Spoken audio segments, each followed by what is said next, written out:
Okay, good evening. Welcome back.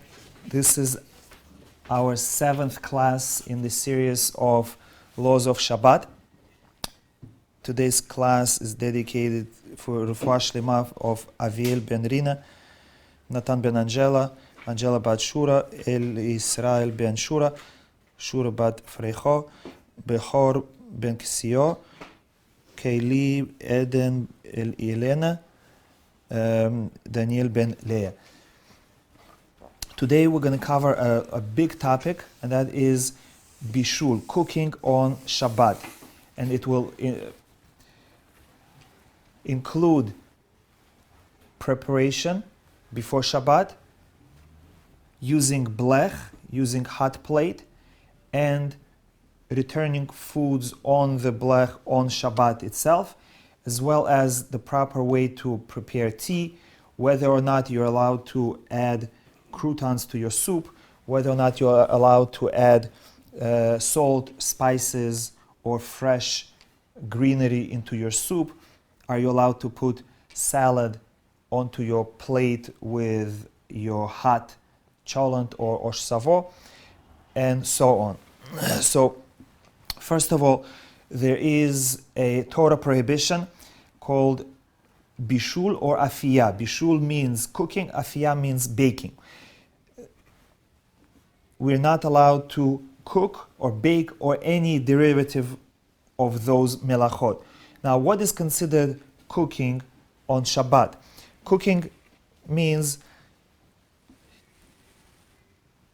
hardening soft material through heat or softening hard material through heat. For example, you put an egg into hot water, you boil it, the egg from liquid becomes hard. So through heat you changed it. You take a piece of meat which is hard to chew, you cook it by applying heat and you make it soft. Whether you bake, cook, fry, roast, you transgress this prohibition, and it's enough to cook it to the point that it is half cooked, which means not only if you cook the entire food or that it's completely edible, even if it's half edible, half cooked, the melacha is completed. And therefore, if somebody by mistake, he forgets that it's Shabbat and puts food on fire, remove it as soon as you can. Until it becomes half cooked, there is still a chance for you to save yourself from your prohibited action. And of course, even if you missed that point and was half cooked, any further cooking, making it better, is also prohibited. So remove it anyway as soon as you can. So that's putting it on the block. So we're going to describe all the possibilities of what is considered cooking, and I'm just describing what is cooking in general. Cooking in general is making something that used to be hard soft, or making something that used to be soft hard. And we gave two examples. One is soft egg, you make it hard by applying heat, or hard meat, you make it soft by applying heat. So halfway cooked meat. So therefore, if you take raw meat and you put it in hot water, in boiling water, long enough that it becomes half edible, half cooked, you transgressed this the Torah prohibition. Which means it's not from raw to fully edible, it's from raw to even half cooked is still complete violation. But even if you take something that is partially cooked, even though it's edible, but you cook it further on Shabbat, that's also forbidden. That's why, as we will mention later, on Shabbat itself, we can only put things back on the hot plate that are fully cooked. If they're not fully cooked, even if they are 90% cooked, but your intent is to put it back that it should finish cooking, that's prohibited. Let's say you have challah that didn't get baked completely. The bottom is still a little bit raw. And you take this challah and you put it to warm up on the blech or hot plate. And because you put it there, now it develops a crust on the bottom, and you wanted that crust because it was raw on the bottom. So that would be prohibited. Whereas if you have challah that is completely baked and just want to warm it up, that would be permitted. So even finishing the process is prohibited, even though we said that bringing it from raw state till half cooked is Torah prohibition, but any further improvement is also prohibited. And that's only for the hot plate. Any heat. Okay. Now, even if you take something that is edible raw, for example, you take a vegetable, you take a carrot, you take tomato, and you cook it, even though it was edible and it's still edible, but nevertheless, we're not allowed to cook things that are edible raw. But I'm confused, Rabbi, I'm sorry. Is this only to put during Shabbat? Right now we're speaking about General. general cooking. Any cooking on Shabbat, whether it's from raw state to half cooked, whether it's from half cooked to better cooked, is prohibited. What is considered heat that will cook food? And for Sephardim, we are stricter than Ashkenazim, and we consider any water or any source of heat that supplies enough heat to bring this food to the temperature of 104 degrees Fahrenheit or 40 degrees Celsius is already considered cooking. Which means if you take water, cold water, and you bring it to 104 degrees Fahrenheit, it's already forbidden.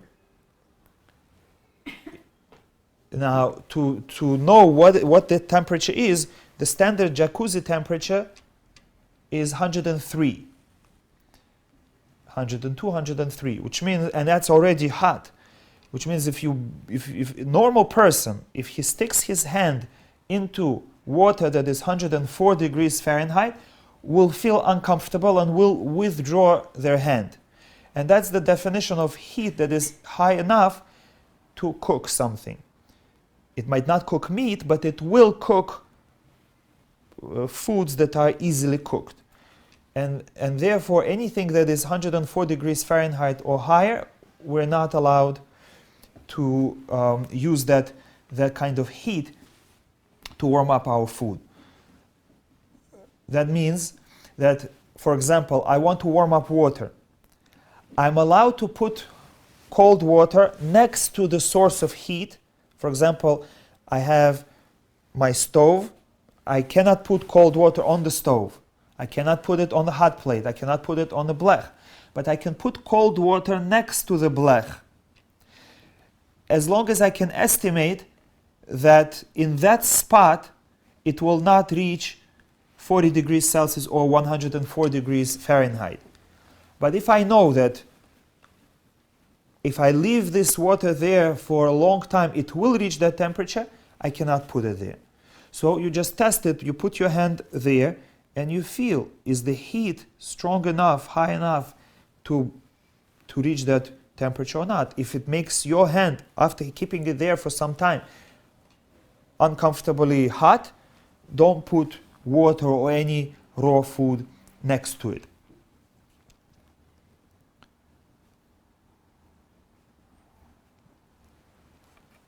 Sometimes we will define the temperature that cooks food based on the other extreme. For example, if I have water on the blech, on a hot plate, and I take it off to make some tea, and that water drops in temperature while I'm serving while I'm pouring the hot water into people's cups, by the time I come back to the kitchen, while holding this teapot, the kettle, it dropped a few degrees. Can I put it back on the hot plate or the blech? If I put it back, the temperature again is going to rise. So if it stayed hot enough to be considered cooking, even though it was off the blech, but it's still cooking because it's still very hot, I can put it back because it was cooking before, it's cooking now, nothing changed. There's the temperature rose, but that's fine, no significant change. However, if while I was serving it, the temperature dropped below a certain point, and now it's considered that it stopped cooking, I cannot put it back onto the blech. So here we use the most strict opinion, whereas before we used the most strict opinion on the lowest side, now we use the most strict opinion on the higher side, because that's what we're concerned with. We don't want to enter the area that might potentially be cooking, and we define it as 80 degrees Celsius, which means on the lower side, we're careful with anything hotter than 40 degrees Celsius. On the higher side, anything lower than 80 degrees Celsius is already considered cold enough that it's not cooking. And that is 175 degrees Fahrenheit. So you have to be concerned on both extremes. Something that wasn't cooked yet, you cannot put it into water that's 40 degrees Celsius or 104 Fahrenheit. And something that was already cooked, and now it went below 175 degrees Fahrenheit, you cannot re-cook it. This, on both of these extremes, Sephardim are more strict than Ashkenazim, and therefore sometimes Ashkenazim will be allowed to do certain things and Sephardim not. Now, what kind of heat is prohibited? So we identify 4 different kinds of heat. One is the heat of fire, that's the stove, the oven, the hot plate, and the blech. Number 2, we identify the heat of a utensil that used to be on fire. For example, you take a skillet, you warm it up on fire, then you take it off the fire, it's not on fire anymore, there is no fire, and you crack an egg on it. Will the egg cook? Yes, because the utensil contains enough heat to cook. There is no fire, but it still cooks. The third kind of heat is a utensil that was heated not by fire but by the sun, the heat of the sun, which means I take a skillet, I put it in a hot desert sun, it becomes very hot, I bring it home, there's no fire, no sun anymore, and I crack an egg on it. And the egg cooks. That's the third source. And the fourth source is sunlight itself. That means I take a cold skillet, I crack an egg on it, and I bring it outside into the sunlight. And the sunlight cooks the egg directly. So we say the first 2 are prohibited according to Torah. When the food is being cooked by fire or any other source of heat that is man-made, or if the food is being cooked by utensil that was warmed up in fire. Both of these are prohibited according to Torah. The third one, food that is being cooked by a utensil that was heated in the sun, is only rabbinically prohibited. And that is because sunlight itself is not prohibited according to Torah. Cooking in the sunlight is not considered a normal way of cooking, and that is not what was prohibited by Torah. So the rabbis only prohibited utensils that were heated by sunlight because it looks like a utensil that was heated by fire. But if I want to warm up something on Shabbat, even cook something on Shabbat, I'm allowed to take this raw food, bring it outside, and leave it in the direct sunlight, not hot surface, not hot sand, not hot stone, not a hot skillet, but on a cold surface and let it cook in the sun. That's permitted. So if you're ever stuck on an island, Cook it through the sun. you can freely cook with sunlight. What do you mean by raw surface? Where are you going to put it? You take out a cold utensil from your house, you put food in it, and you put it in the sunlight. That's what people used to do. If they wanted warm water, they would just take the container with water outside and it would warm up. And sometimes we used to travel with my father in the desert in Uzbekistan, and you would leave, not on purpose, you would leave a container, metal container with a canister with cold water, and after a few hours it's boiling. So is that considered cooking? So if the canister is closed, so the heat goes through the utensil, heats up the utensil, and then utensil heats up the water, that would be rabbinically forbidden. But if it's open container and the sunlight heats up food directly, that is permitted. Okay. Heat produced by electric current is the same as regular fire, and therefore we treat our electric stoves or electric hot plates the same as fire. We cannot cook on them on Shabbat. And another application of this is not only for food, but any heating of water, even for washing hands, is prohibited. That is why we're not allowed to use hot water on Shabbat from a faucet if you live in a private house, because as soon as you open it, the pressure in the boiler drops and cold water enters and gets cooked. So even though I'm not planning to drink that water, it's still prohibited. And not only that, even if you take metal and you heat it up to the point that it melts, it's considered cooking. Why? Because as we said, you take something hard and you soften it by applying heat, that's considered cooking. So we're allowed to put ice cubes inside water? So ice cubes are different because there's no heat. Heat is only above 40 degrees Celsius. When you're just melting something, that could be rabbinically prohibited, but it's not a Torah prohibition of cooking. I have a special thing that I can turn on the hot water and it doesn't become very hot on Shabbat. I'm not sure what you mean, because the concern is not what temperature the water comes out from your faucet. It was put on my boiler. In a special It causes the boiler not to reach certain temperature. That's good. That's a lot, right? Yes, because then even the cold water that comes in never becomes hot enough. But check your boiler, make sure it doesn't reach 104 degrees Celsius. For Ashkenazim, that limit may be higher, 108, 112, 115. For us, it's 104. Okay, now we need to define some terms. When we speak about cooking on Shabbat, we define something as kli rishon. Kli rishon means the first utensil.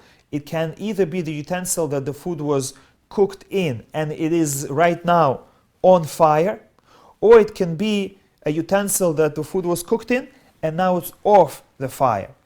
And it's still considered kli rishon, the first utensil, because it's the original utensil where the water or food were cooked.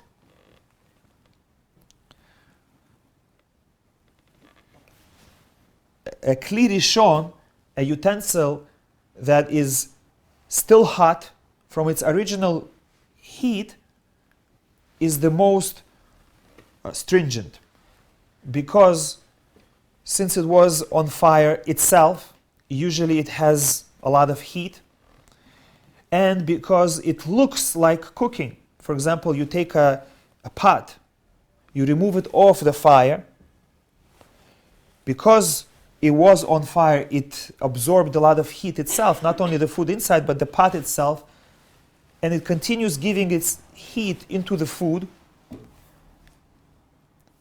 And even though it's off the fire, I cannot add other raw ingredients into that pot. And number two, the pot that was on fire, the pot that I'm cooking with, looks like a cooking utensil. And therefore, I shouldn't put raw ingredients into it because it actually looks like cooking, as opposed to what we call kli sheini. Kli sheini is second utensil. Second utensil is after cooking the food, I pour it into my cup or my bowl or my plate. That is already second utensil. Second utensil is more lenient because the utensil to begin with was cold, and therefore it's not continuing to infuse the food with heat. And number two, it doesn't look like cooking because we usually don't cook in cups or plates, even though now we have microwaves that we do that. And then we identify something as kli shlishi, and that is the third utensil, and that is the most lenient, where even if it's hot, but everything is permitted at this point. Which means if I take water from the urn is kli rishon, the first utensil. I cannot put a tea bag into the urn, for sure if it's on fire, and even if I take it off the fire, a kettle, I cannot add a tea bag in it, even though it's not on fire, even though it's not 212 degrees, it's not boiling, it's only 180, it's only 150, it's only 120.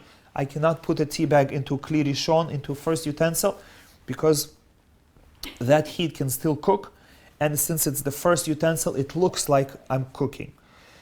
But I pour from that kettle or from that urn into my cup becomes kli sheini. Kli sheini we consider weak enough not to cook except for easily cooked items. And tea is considered an item that is easily cooked, and therefore if I want to make tea, I have to pour it into one more cup.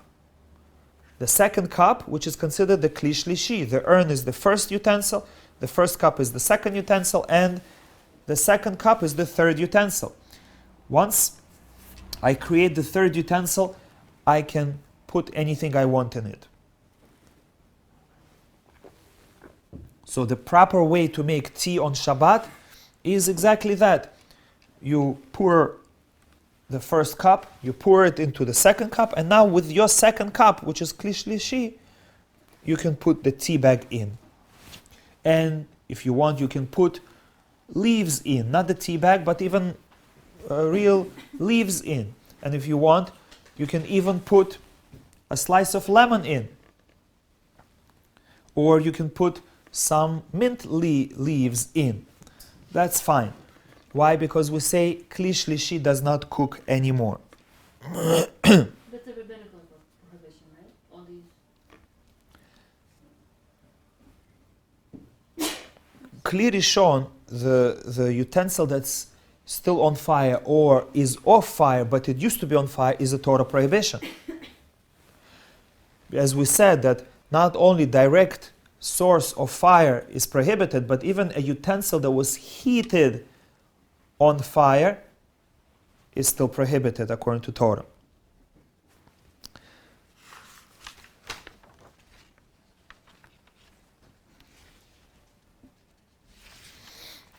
Now, in addition, we identify what's called irui kli rishon, pouring from the first utensil. For example, I have an urn, a hot water urn. I want to open the faucet, and the hot stream of water, I would like to use that hot stream of water to fall onto raw food and to cook it slightly. For example, I have a raw piece of fish. I would like to put it in a cup, and I would like to pour on top of that piece of fish hot water from the urn. I'm not putting it into kli rishon, into the first utensil. I'm just pouring water from the first utensil onto that food. Is that permitted? And from our experience, we know if I pour hot boiling water onto raw piece of fish or raw piece of meat, it will right away change color. It will become more whitish. So we see that the surface changes. The protein on the surface becomes denatured. And it is prohibited. Because we consider that the heat of a stream from the first utensil is strong enough to cook the surface of any raw food. So I'm not allowed to pour hot water from the first utensil onto raw food.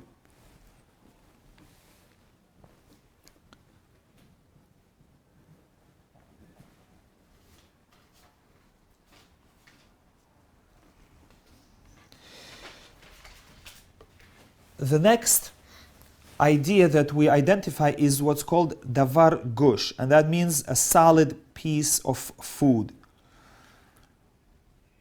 We said that when I transfer food or water from the first utensil into the second utensil, it now has a lower status. It's now more lenient. And there are a few reasons for that. Number one, it traveled through the air, and as it was being poured and traveled through the air, it cooled down. Number two, as it reached the second utensil cooled it off even more because the second utensil was cold. And the third reason is because the second utensil doesn't look like we're cooking, because we usually don't cook in cups. So for these three reasons, the second utensil is more lenient than the first, and the third utensil is more lenient than the second. However, when I take a solid piece of food, a piece of meat, a cutlet, a piece of potato, hot boiling, from my soup, from my osh savo onto my plate, it's true it was transferred, it traveled through the air, so it lost some heat. It's true now it's in my plate and it doesn't look like cooking. However, the third element is missing, and that is it didn't spread all over the plate like liquid would. It stayed in one place. The potato is sitting there in the middle of the plate, and even though the bottom of the potato may be cooled off from touching the plate, maybe the top of potato cooled off from touching the air, but the middle of the potato is still very hot. As we know from experience, liquids cool down much faster than solids on the inside. So the question is, if I put this solid from the first utensil onto the second utensil, will the inside of that solid now have the status of the second utensil, or will it still be the more strict first utensil? Because it's still boiling hot on the inside. But you're not cooking anything worse. The question is, what if now I will put my fresh salad onto it? Or now I want to pour some lemon juice on it. Or I want to put some fresh spices on it. If it would already be kli sheni, Well, isn't that how it usually happens? it would be more lenient. You take it from the pot, you put it on a plate that's common, and then you put that common plate on the table, and everybody puts it on their own plate.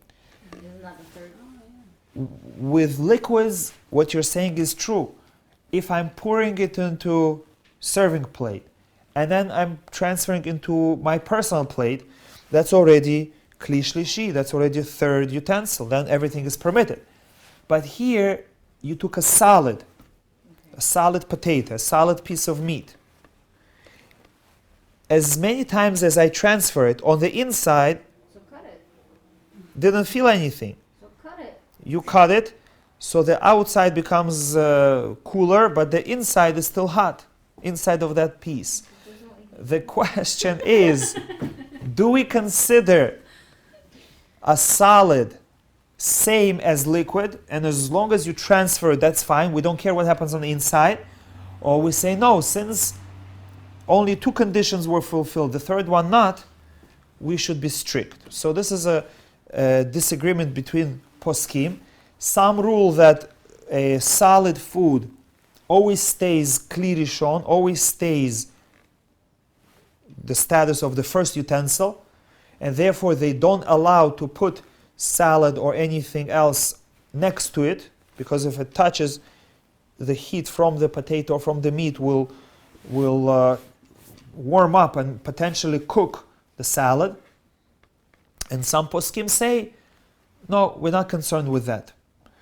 Once you transfer it to the first plate and then the second plate, you can do anything you want with it. So there are strict opinions and lenient opinions. We are allowed to go according to the lenient opinion. That's the psak of Rav Ovadia Yosef, that davar gush, solid piece of food, has the same status as liquid, and it changes from first utensil to second utensil to third utensil. And therefore, if you put your osh savo on a serving plate and then you put it on your own plate, you can put salad next to it. If you put a piece of steak from the grill onto the serving plate and then onto your plate, now you can do anything you want with it. But you're not putting salad with the intention to cook it. Even if your intention is not to cook it, but you know that's what's going to happen, you should avoid it. But according to this, you don't have to worry about it. So salads, I'm sorry about that. Salad also you have to take it into a serving plate and then into a separate. That's a leniency. Some would not allow you to do that. Yes, because salads keep their heat much longer. But for Sephardim following Rav Ovadia Yosef, we are allowed to do that. My question is that if let's say I have something on the left and I want to put it directly for my kids on their plates, I can't do that? I didn't know that for salads. Like let's say baksh, I have it heated up, I just take it and put it for them because I already know how much they're going to eat. I put for them separately and then I put for us in the serving plate. Yeah. But So- then it's directly on So the plate. we said that food in kli sheni, second utensil, if it's still hot, that if you touch, you would withdraw your hand, more than 40 degrees Celsius, more than 104 degrees Fahrenheit, that still has capability of cooking easily cooked foods. This is called kaleh habishul. And therefore, if you put fresh vegetables or greenery, that could potentially be cooked. And you have to then estimate the food that you serve for your children. Most likely it's not boiling hot. It's not so hot. You don't want them to burn themselves. So usually you spread it out. You don't put so much on one plate. By the time you serve it, it's cooler, and then it's okay. If you touch it and they're not going to get hurt from it, then it's below Yad Soledet Bo. It's below the temperature that you will withdraw your hand, and you're allowed to put salad next to it. But if you just keep it in mind, you can put it in one plate and then to their plate. That will make it third utensil. Now, this brings us to the next topic, and that is, what is the status of the ladle, of the serving spoon? Do we say that when I pick up soup or osh savov with my ladle, that ladle becomes the second utensil, and when I put it onto my plate, that plate is already third utensil? Or do we say no? Since the ladle is dipped into the main utensil, it becomes as hot as the first utensil. And when I transfer it onto my plate is only second. The ladle doesn't bring it down a level. And here also there is an argument. And for us, we follow the general rule that if you didn't keep the ladle in the pot for a long time, it's considered a separate utensil. If you just took the ladle from the counter, you dipped it in, and you scooped out some soup and you poured it onto your plate, the ladle is considered second utensil and your plate is already third. So when you serve your children baksh, you can consider the children's plate as a third utensil because you took a cold spoon and you served them from the pot. I'm sorry. I thought you're not allowed to serve from the pot that's still in the blech. We didn't discuss that yet. Okay. Right now we're assuming that you take the pot off the fire, off the blech, it's on your counter, and you're serving. Okay. We'll speak about that later. However, if I served somebody and then I put the ladle back into the pot, and then I come back a minute later, the ladle was already in the pot, it already became as hot as the pot. So now taking the ladle with soup out will not bring the soup down. So then the soup in the plate will remain second utensil. So keeping that in mind, try to dip the ladle in quickly, and then when you leave the soup, leave the ladle in the soup. Put it on a separate plate next to the pot. Isn't the spoon still the third? Like when you, if let's say you got the ladle. That's a good point. It could happen. Like if you left the ladle for a long time in the pot, let's say, right? You put it in the bowl and then you take a spoon. Is the spoon fine? That's true. Your own spoon would be kli shlishi. So then, if you want to put salad or the cilantro into your spoon, fine. But people don't do that.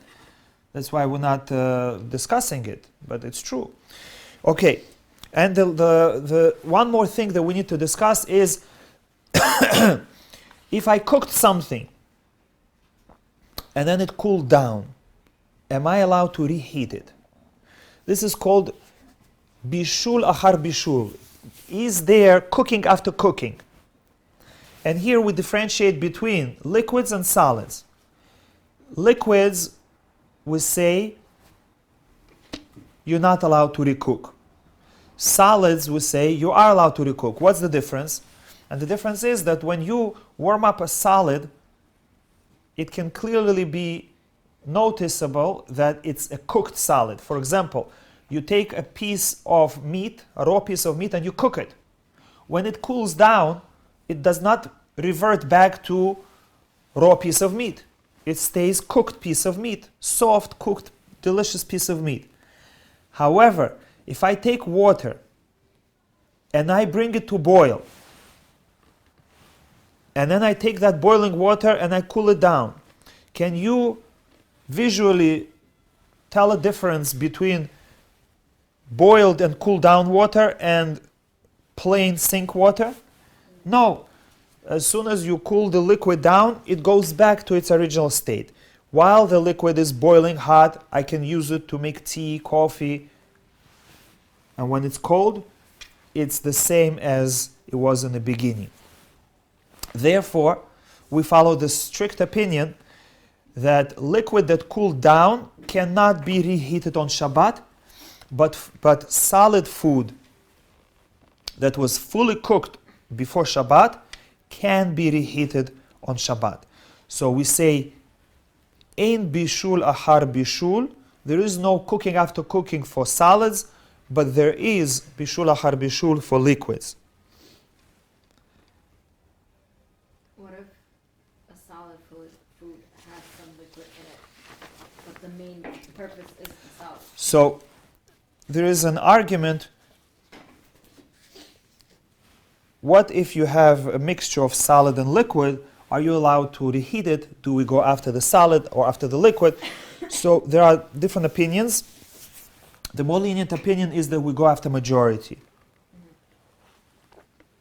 So as long as the majority of food, visible majority is solid, it's okay that there is a little bit of moisture, liquid in it.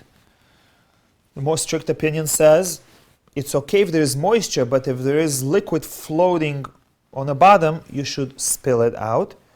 Warm up the hot, for example, you have fish. The fish with a little bit moisture on it, that's fine. But the liquid that's floating around it, don't warm that up. If it's not often fish, it has tomato sauce in it. So again, you can go according to the opinion that we go after majority. Majority is solid, that's fine.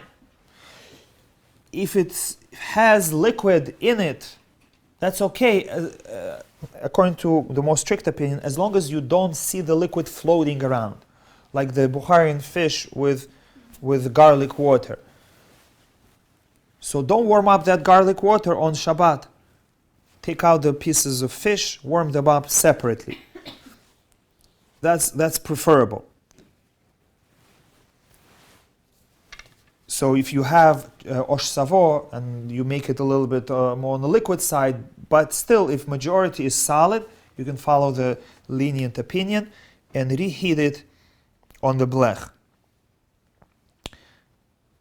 The next, Rabbi, before you go on, is this only applies during Shabbat, or if I put osh sfor before Shabbat and it's mostly liquid and it's not cooked yet, can I leave it? that's a different topic, that's fine, and we're going to talk about it. It depends on the circumstances. Now, we mentioned that liquid that is still hot, you can take it off the blech and you can put it back on the blech. For example, you serve soup. You take the soup off the blech, you serve it, and then you want to put it back on. As long as it did not fall below 175 degrees Fahrenheit, that we mentioned at the beginning, it's still considered hot, and you can bring it back. If it fell below 175, and here you have to estimate, then according to Sephardim, we're strict, we don't put it back. Ashkenazim are lenient, and as long as the liquid is still above room temperature, it's still warm, they can put it back. We can no longer put it back if it's below 175 degrees Fahrenheit. I'm sorry. On Shabbat, there's no way to measure how high. Yes, so you have You to, gotta go according to yourself. yes, you estimate it. But each person has their own tolerance. That's okay. We rely on you. If you want to be more precise, you can play around with it and get a thermometer and see what temperature is 40 degrees Celsius, 104 degrees, right? What temperature is 120, 150, 175, 180, and you'll have an idea. Yes. Are we allowed to serve directly from the blech? So we will speak about it later, but I'll answer since this is already second time. So we're not allowed to stir food on the blech because that looks like I'm cooking, but just to serve, we're allowed to. Sephardim are allowed to, but again, you have to be sure the food is fully cooked. If there's any concern that there may be parts of the pot that are not fully cooked, I cannot serve because as I'm serving, I'm mixing the food and it will cause the raw pieces of food to get cooked. But if I'm sure that it's 100% cooked, I'm allowed to, but you cannot stir, which means, Because it's going to burn if I don't stir it. yes, you have to take it off, stir it, and then put it back on. With soup, it's easier because as I take the soup out, it stirs by itself. But with solids, I wouldn't be able, for example, with osh savo, sometimes before serving, you want to mix it. And you cannot mix it on the blech. You have to take it off, mix it, and then serve it. Okay, now we spoke about cooking after cooking for solids and liquids. What about cooking after baking? For example, I have challah that I baked, and now I want to put it into my bowl of soup or croutons. they were fried or baked, and I would like to sprinkle them onto my soup. And let's assume the soup is not kli shlishi, let's say it's kli sheni, and let's assume that challah or croutons are easily cooked foods which we're not supposed to put in kli sheni. Can I put challah or croutons into my hot bowl of soup? They were baked, but they were not cooked yet, and by putting it there, they're going to get cooked. The baking is So we rule leniently that once it underwent one kind of heating process, we're allowed to subject it to another heating process. So food that was baked, we can put it in hot water. Even kli rishon, because it was already baked. Food that was roasted, we can cook. Food that was cooked, we can roast. And food that was baked, we can grill. Whatever it is, the common example is, can I take a piece of bread and put it on the blech to warm up? And in the process of warming up, it will develop crust on the bottom and top. So it looks like I'm changing the taste, the texture, and it's no longer baked bread, it's toasted bread. Can I do it on Shabbat? as long as it's not intentional. So that's true. So you shouldn't have the intention of creating the crust. You can put it on the blech to warm up. If it becomes a little crispy, if it forms a crust by itself, that's okay. But you shouldn't have the intention that right now I'm making croutons. Right now I'm making sukhari. I'm going to cut the bread and I'm going to put it there so that it becomes... So what intention are you gonna have? My kids Just they to warm like it up. no, they like to have bread toasted in the morning. And then I put cream cheese on top. So they tell me, Mom, can you put it on the plata? Yeah. So you can put it on a plata to make it a little bit Warm. warm and a little bit crispy on the top, but that it shouldn't become completely like in a toaster or in a toaster oven. It should be less. It shouldn't change the color, right? It shouldn't get the brown crust. So you said things that are roasted you could drink from the first utensil. So if I have coffee, I could put directly in the And that's a good example. Since coffee is roasted from before, we're allowed to put coffee directly into first or second cup. For example, if you have a kettle on fire and I want to take it off and I'm not planning to put it back on and I just want to add coffee inside. If this coffee was already roasted, I can add it in. and drink directly from there. But that doesn't matter whether I drink from there or not. What matters is that Oh, okay. considered cooking. And that's not considered cooking because it was already roasted. As opposed to tea leaves, they are not roasted. They're dried, but not through high heat, and therefore tea leaves are considered raw. We're not allowed to add tea leaves except into kli shlishi. Is that including tea bags? Tea bags or leaves are all considered not roasted. Sorry, Robert, one more question, because this always bugs me. If I have a tea bag that I already used, can I put it directly into the cup? And not do the cup to cup thing and then put the tea bag on? No, still. Why? It's already cooked from the other cup. Yes.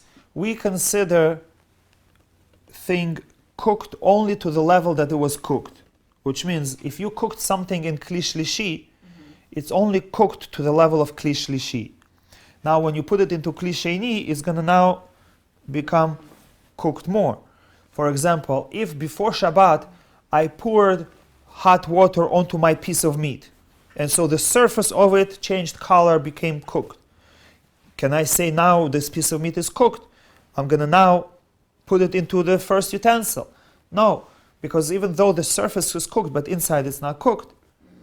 Okay, so I still have to follow that. So you still have to follow, yes. Now, let me tell you another couple ideas about making tea on Shabbat. We said one, you just pour into one cup and into the second cup. The second cup is considered the kli shlishi, and you can put tea leaves or tea bag directly into the second cup. The second way of doing it is what's called making tea essence. You cook a few tea bags on the actual fire before Shabbat. You make very strong essence, and then on Shabbat you just add hot water. You add a little bit of tea essence, add hot water to it, and you have tea. How do you cook tea? How do you cook tea? You just boil it, you mean? You put a few tea bags into a So basically, pot. make You tea and leave it. you make very strong tea, and then you add a little bit of that to your cup, let's say a quarter of a cup, a third of a cup, and then you add hot water on top. So many shuls, they have that. Those shuls that want to avoid people of making tea improperly, they have a container of strong tea essence, and they hide their regular tea. And people, if they want tea, they just combine the tea essence with hot water, and they have tea. That's a good option. Of course, the tea by that time is going to be a day old on Shabbat. It's not going to be as tasty, but if you want to avoid halachic issues, that's one way to do it.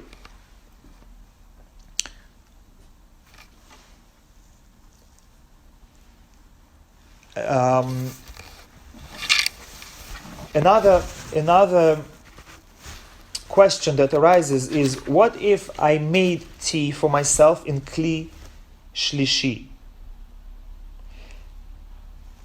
And the tea is strong enough. I don't need the tea bag anymore. I removed the tea bag, but the water became cold. Can I add more hot water onto it directly from the urn? The tea bag you took away, but the water is cold now. We said that if you bring water back to above 104 degrees, potentially that's considered cooking.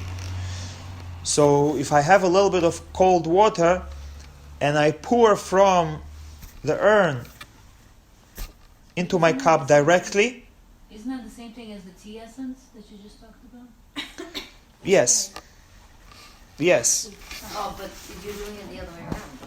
You can do it the other way around. You can either put the hot water into my cup, that's cliche, and then add tea essence, or put the tea essence in and then add hot water. So we said that when you pour from the first utensil onto food, you cook the outer layer of the food. A liquid doesn't have alcohol. Right, and that only applies with solids. Since liquids don't have outer layer, as soon as the first drop hits it, it gets mixed. And therefore, we are lenient with liquids. And if I want to make myself a warm cup of water, I can put cold water and add hot water directly. I can put hot water and add cold water directly. If I want to wash my hands with warm water, I can put cold water and then add hot water directly from the urn. All these things are permitted. What about baby powder? That's on the opposite. If I do it directly into the bottle, let's say I put a little bit of hot water directly into the bottle. Yeah, and so then your cold question water. about baby powder, it depends on if the powder was cooked before or not. We assume that it was. Okay. That it's made from ingredients, that all the ingredients were either cooked or pasteurized before. Therefore, it's solid. So it's considered cooked solid food. Therefore, you can add hot water directly. Direct to it. Yes. I don't have to do from cup to cup. Right. You don't have to do from cup to cup. What about regular breast milk? Are you allowed to warm that up because it's cold? What? Breast milk? No, breast milk was not cooked, unlike regular store-bought milk that was pasteurized. So the breast milk you cannot warm up, but you can add hot water to it, Or you can, if the breast milk is in the bottle, you can pour hot water from the urn into a cup, and then put the baby bottle into that cup to warm it up. That is perfectly fine. So you can't put it on a platter. But on the platter, not in the place where it can reach 104 degrees Fahrenheit. You can put it next to the platter. But what if you're going to be diligent about it, just stand over it right before? Yes, we don't take chances, and even if you're there to make sure it doesn't heat up, you may forget, and you can only put it in a place where, even if you forget, it's not going to reach 104 degrees. But wait, but regular milk, store-bought milk, you could do that? No, even though store-bought milk was pasteurized and it's considered cooked already, but since it's liquid, we say any liquid, once it cools down, we cannot reheat. So reheat it the same way you would breast milk? Yes. You said to me last time I can add hot water to it. Oh, yeah, adding hot water is not a problem. Yeah. Just you cannot put it on a blech to warm it up. And as we mentioned at the beginning of the class, you're allowed to take fresh mint leaves, assuming they don't have bugs, and you can put it into your cup of tea.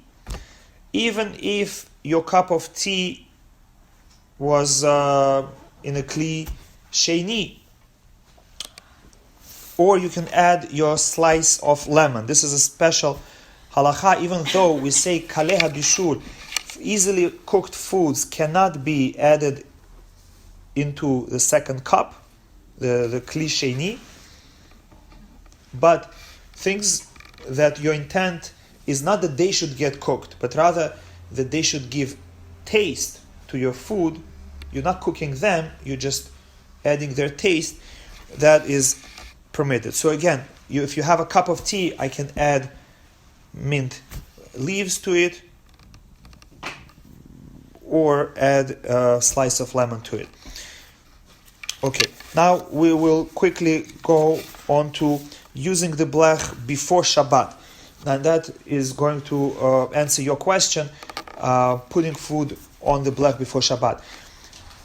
Before Shabbat, I have two options. Either I can leave food on open flame, and whenever I need it, I'll take it off the flame and serve it. That is permitted.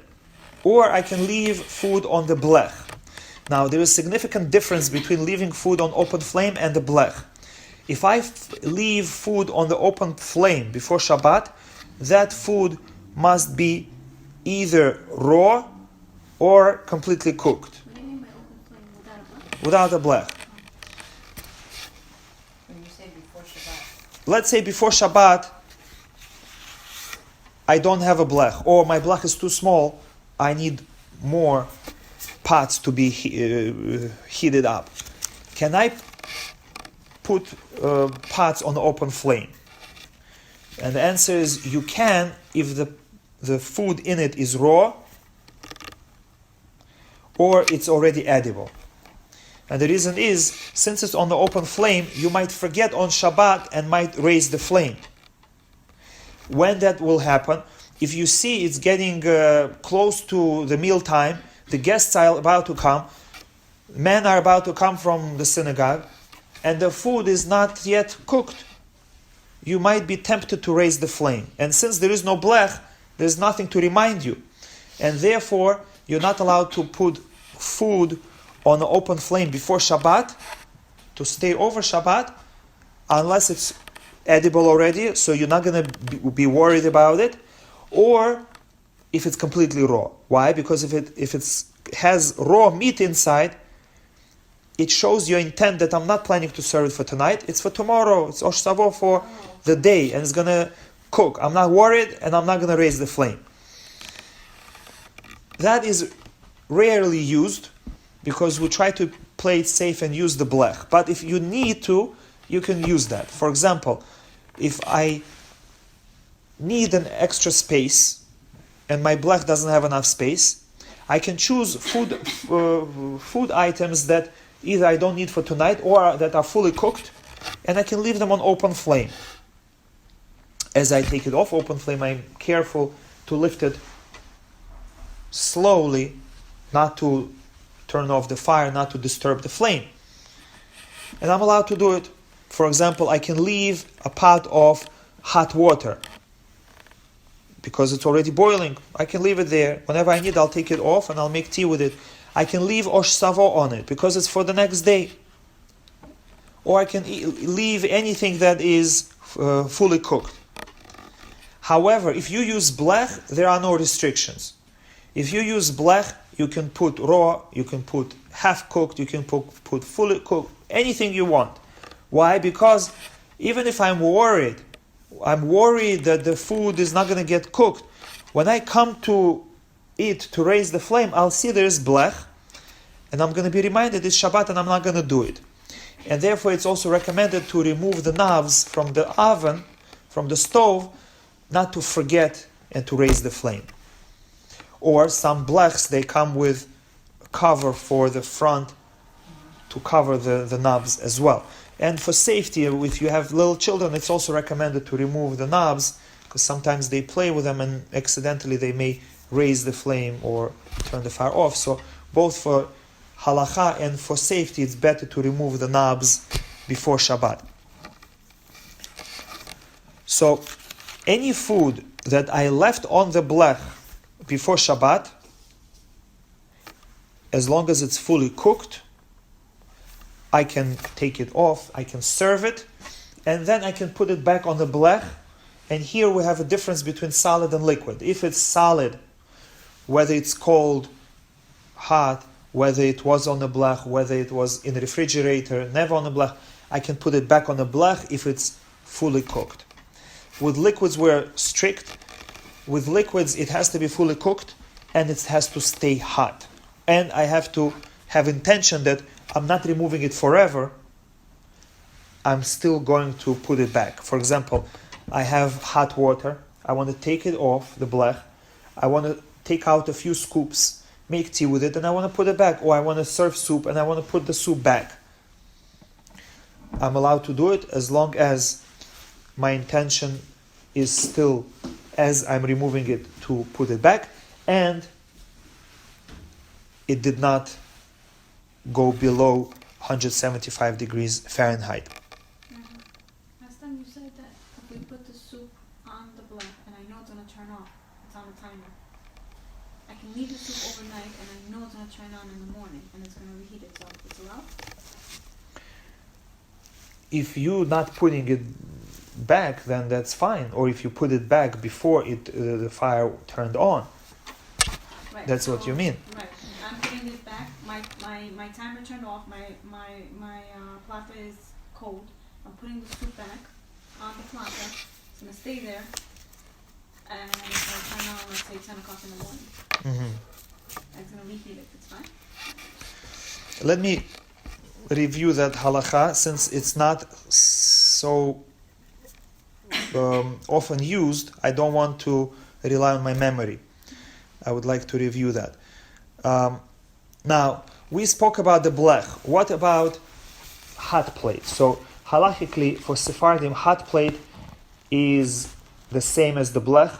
According to some, it's even better than the blech because the stove top is noticeable that it's a place where we cook throughout the week.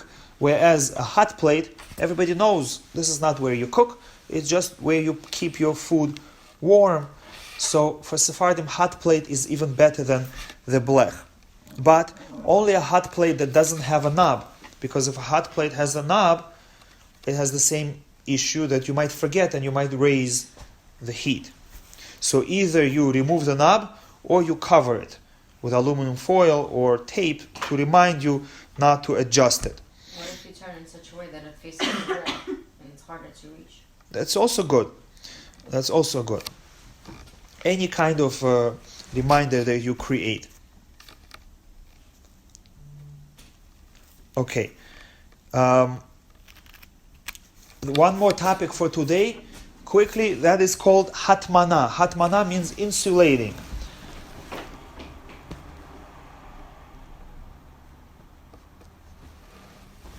let's say I don't want to keep fire on throughout Shabbat. Can I take my pot, put it under blankets, and keep it warm like that? Yeah, no problem. Isn't that the same as blech? It's even better than blech. But it has to be done before Shabbat.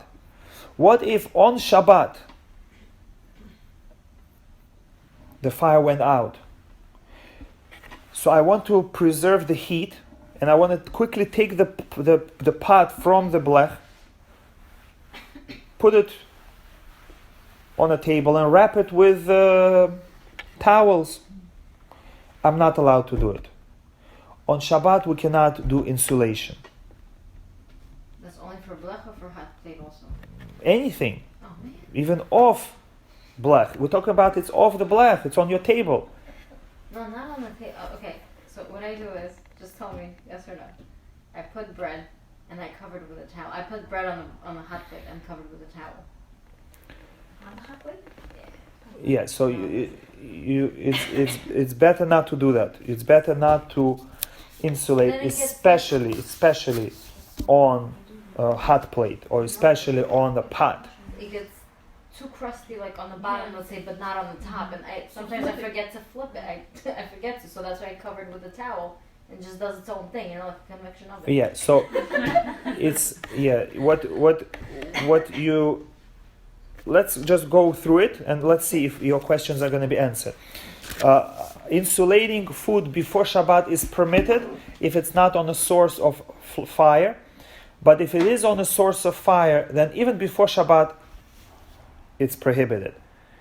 An example of that, according to some, is a slow cooker.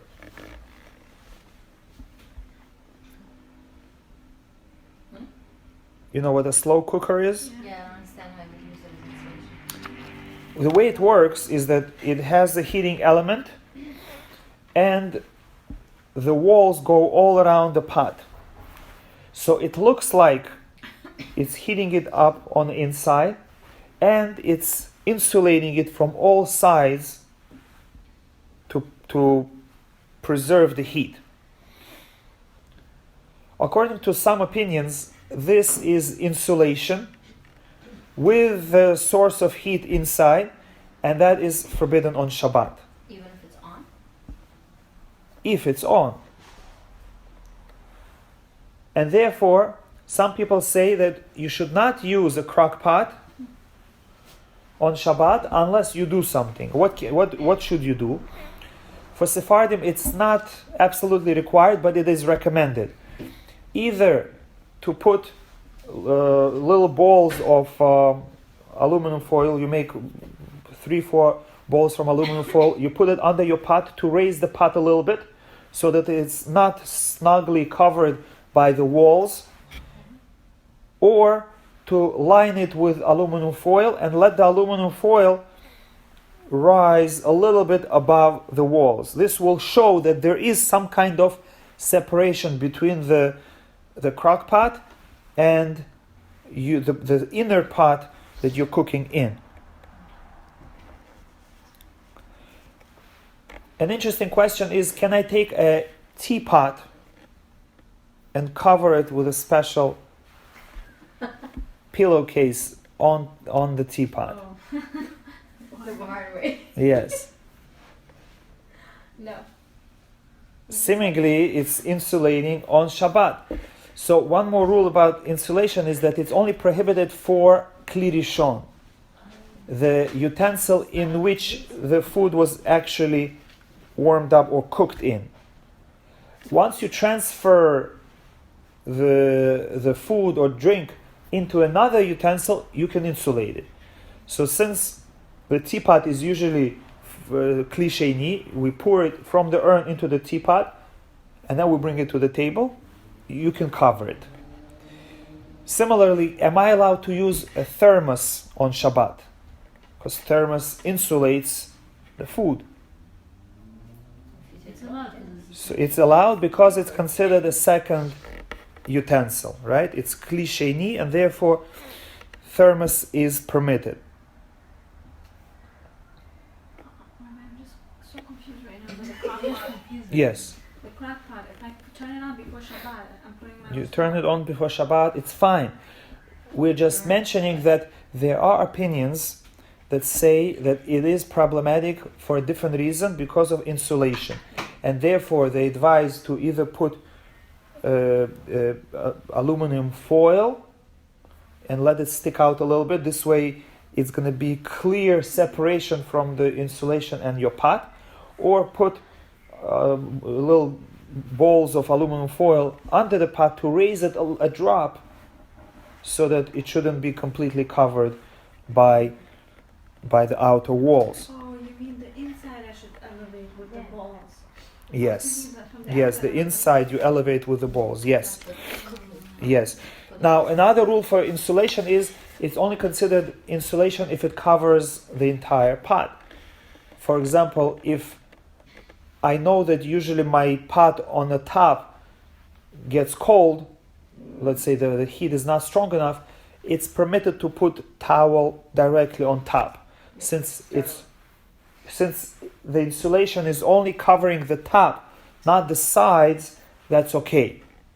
So if I put the bread on top of the pot and cover it with the towel, You cover it on top, not the pot will not around. be completely covered. Not only the pot, but bread the will food also should not be completely covered. Put it only on top, or wrap it from before, What do you wrap it from before? You're allowed to wrap it from before? before Shabbat. What do you wrap it from before? I don't get it. Let's say I take challah, Uh-huh. I wrap it in aluminum foil, Uh-huh. and then I put it on the blech. Uh-huh. That is okay, because the cover over the bread is not considered insulation. It's considered its pot. It's considered its container. I don't want the bread to lose not heat, I don't want it to lose moisture. So I put it as if I'm putting it in a pot and I'm covering But as long as I cover it before Shabbat, or can I do it during Shabbat? even during Shabbat, again, only aluminum foil, because the intent of aluminum foil is not to keep the heat in. It doesn't keep the heat in, it just keeps the moisture in.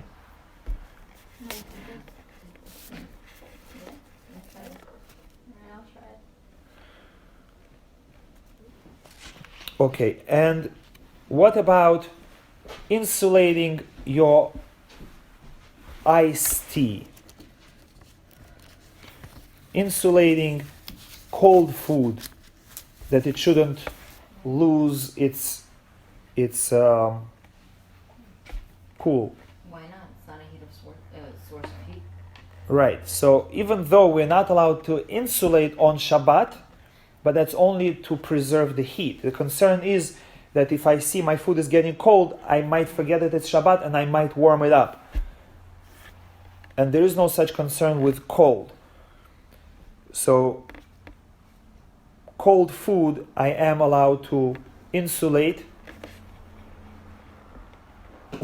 to prevent it from warming up.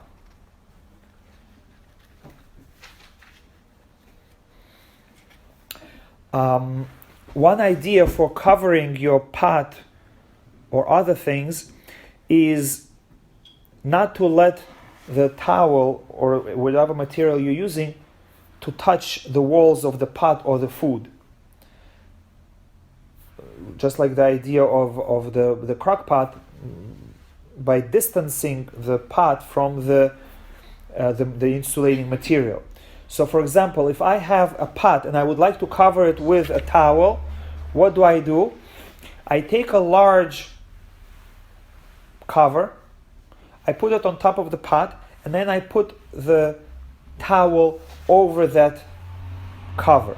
This way the towel covers the entire pot on all sides, but it doesn't touch the pot, because there is a larger cover on it that extends the towel further from the walls of the pot. That's one alternative way.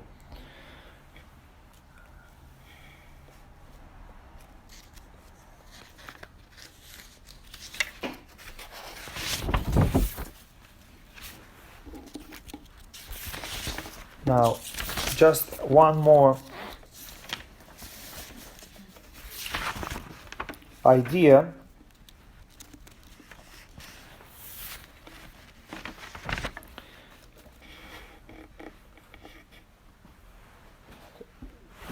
This is just a to answer a question that some people ask. They say, why is it that in the Kli Rishon, in the first utensil, I'm not allowed to cook anything that is above 104 degrees Fahrenheit? I have a kettle, it was on fire, I removed it from fire, it's, let's say, 110 degrees Fahrenheit. And we say you're not allowed to put a tea bag inside. Whereas I take hot boiling water, 212 degrees, I pour it into a styrofoam cup. Okay, it drops to 200 degrees. Then I pour it into a second styrofoam cup. It drops another 10 degrees, now it's 190 degrees. Am I allowed to put the tea bag in? Yes. Why such a difference? The Kli Rishon, the first kettle, it's 110 degrees. I'm not allowed to put the tea bag in. The styrofoam cup, which is 190 degrees, I'm allowed to put the tea bag in. Why? Isn't the styrofoam cup with 190 degree Fahrenheit boiling water much worse than the tea kettle with 110 degrees? Isn't the tea kettle's purpose to keep it warm or something like that? So the answer is that on Shabbat, what is prohibited is the normal way of doing things. Right? That it shouldn't look like you are performing the melacha. Once I transfer it into the first cup, and from the first cup to the second cup, it's obvious that I'm not cooking. If I wanted to cook, I would cook directly in the first pot. So since we said that every time I transfer it, water temperature drops, and on top of that, it looks less and less like cooking, that is why it's more lenient to cook in water that's 190 degrees Fahrenheit in a Kli Shlishi than water that is only 110 degrees Fahrenheit in Kli Rishon.